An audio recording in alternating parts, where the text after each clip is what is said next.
I want to talk to you a little bit about what does employee engagement really mean and what's the science behind it and what are you going to get if you achieve engagement. So if we have a look, so employee engagement is really the emotional commitment to the company and its goals. It's something we consider to be an important aspect of the psychological component of how someone goes to work. It's their deep emotional commitment to the company and the goals. It's really best thought of as when they've got psychological ownership over their work or even ownership over the company and its direction. It's not about just being an employee. It's about being emotionally committed to the company, the mission, the vision, the goals, the strategy, the people, the customers, and all the things you would want from an employee. But how do you get there? Because that's really the hardest part of the journey.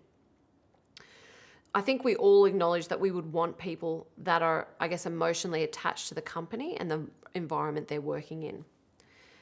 What we'll look at is, if we look at engaged companies, some of the results they're getting. There's lots of stats around there about what you're going to get with higher engaged company, and you even look at their results on net profit. Higher engaged companies get better results. They get better financial results and get better return on investments for their shareholders. You even look at things like lower absenteeism, lower turnover. This is all fundamentally driving better profits across your organisation. So we all know we need it. The question is, how do we get there? We look at this curve. So have a look at this discretionary curve. So at its heart, and really what helps us explain engagement altogether, is this thing called discretionary effort. Ultimately, it's about what commitment and engagement looks like in terms of work and every day. When you think about a job description, you've got people that they've got to just do their job, right? There's a component that they've got to fulfill. So when you look at the graph here, when people just focus on doing their job, let's say it's talking to customers, making a sale, coding software, processing paperwork, they're just completing those things. They're about tasks, but it's not what's going to lead the company to be innovative, create passionate advocates out there with your customers. It's also not going to drive those strategic partnerships with sales and things like that. So when people are really engaged, we think about them, they're being really committed, really passionate and always wanting to do more. They're the people that are probably thinking late at night about what they're going to do tomorrow and how can they solve that problem that they're faced with. And I'm sure in our career, we've all had that job where we put in the extra mile and it didn't feel like it drained us. It sort of naturally fit with us because we were very aligned and we really wanted to go to work and do that. So as you can see, we've got this 1-2 curve. And it's that ability to go the extra mile. They're really focused about, what their customers think, what the people think around them. And you'll see that they're there probably working more efficiently and also putting in longer hours. They're not just working for the paycheck. So when you have more engagement, people do more. They put in more discretionary effort. And this is why it drives better and higher results. Now, we've got stuff that gets in the way. That's a part of life. Now we look at what are the things that get in the way. The first thing we see that gets in the way is poor job fit.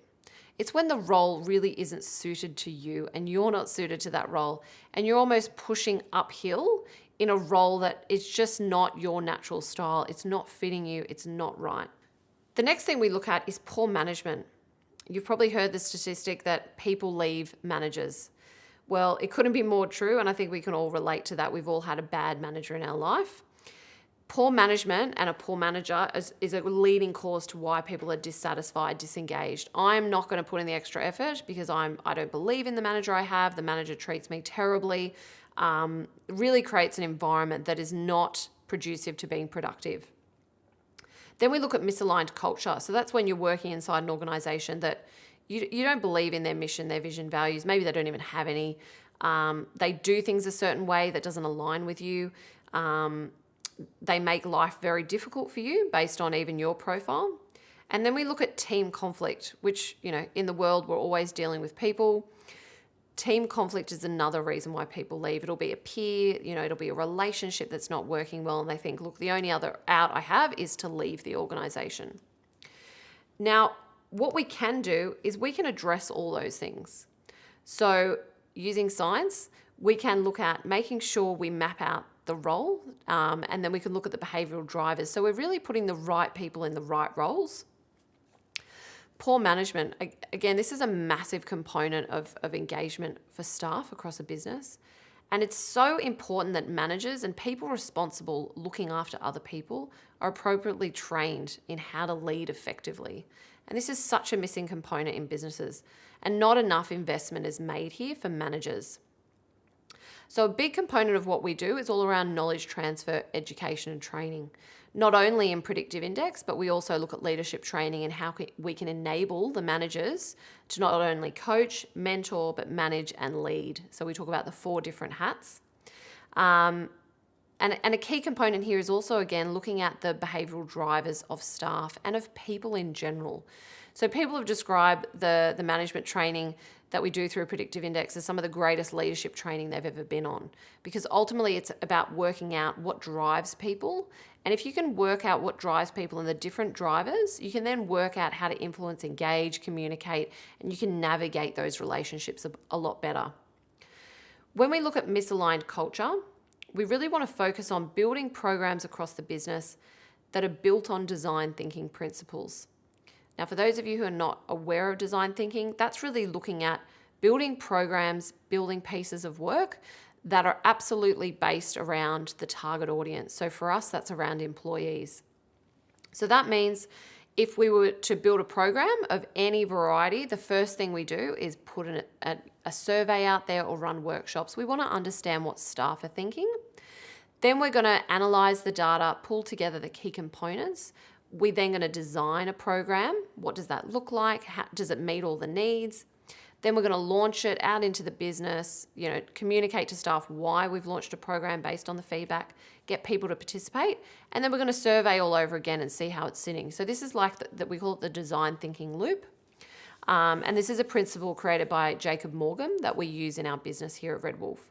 So we use those design thinking principles with any program we run when we're working on culture programs. When it comes to team conflict, the way around this is making sure that not only staff are very self-aware, but making sure that teams are aware of who else is in the team, what are their behavioural profiles, and really understanding each other. And also making sure that you've got the right people in the right roles. One of my clients, she puts this really well. So check out this video from her talking about the right people in right roles. I think what makes a great team is making sure that you put people in roles that they're really good at, and making sure that if they've got a weakness, that somebody else that's strong at that weakness can cover for them. So I love the profiling tool that Alicia has introduced into Tequila. It's awesome. You get a better understanding of the people that you work with, and I think through it we can grow a much stronger company and culture. So if you would like to work with us and find out a little bit more about what we do here, I'm inviting you to book a 60-minute strategy session with myself. We can go through your organisation, what are some of your pain points, what are the things you're trying to achieve, and how we can work on that together.